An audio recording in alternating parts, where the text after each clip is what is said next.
Perhaps you have never thought of government debt as being an issue which Catholic social thought and teaching should address.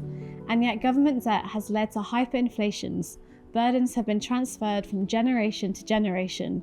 It has even led to the destruction of states and arguably dreadful wars. Without the debt that the Allies imposed on Germany after the First World War, it is arguable that the terrible events in Germany between the wars and the Second World War itself might never have happened. Government debt can be pernicious and can often offend the principles of Catholic social teaching.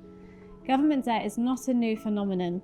It has arisen and manifested itself in various ways throughout the ages. Today, our government has a debt equal to one whole year's national income. Many other rich countries have far higher debts. Together with our aging populations, the effects of this might well prove to be devastating for generations to come.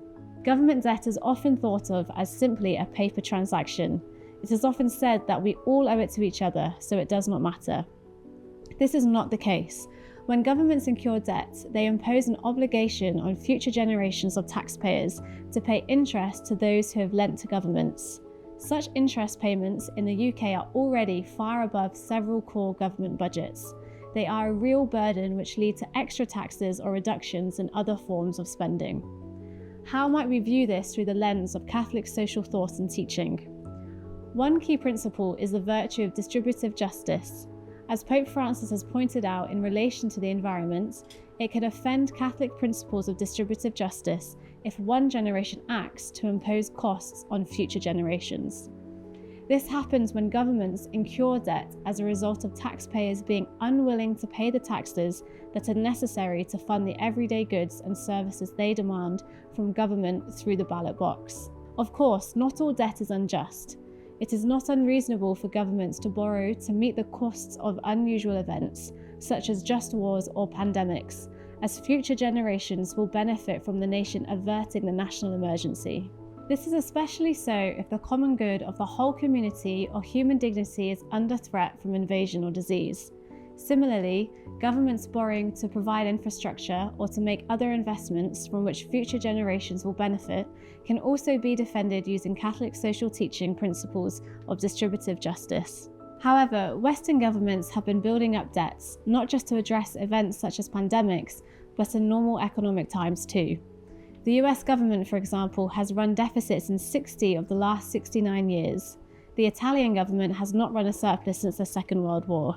This accumulation of debt can reflect a lack of the virtues of temperance as well as justice. There is a desire by a given generation to benefit from the provision of goods, services, and welfare transfers, while these are paid for not by the current generation, but by future generations. We should temper our desires and be willing to pay for those goods and services we demand. Government debt can undermine the common good in other ways. Catholic social teaching stresses the importance of governments managing their currencies responsibly, and yet excessive government debt can lead to inflation, even hyperinflation. Hyperinflation can destroy the fabric of society and can impoverish the most needy in society. Excessive debt can lead to default. Ecclesiastes chapter 5 verse 5 says that it is better to not make a promise than to make a promise and not honour it. When governments default on debts, a promise is being broken and an injustice created. Debt default can and has caused untold suffering, including in many Catholic countries such as Argentina.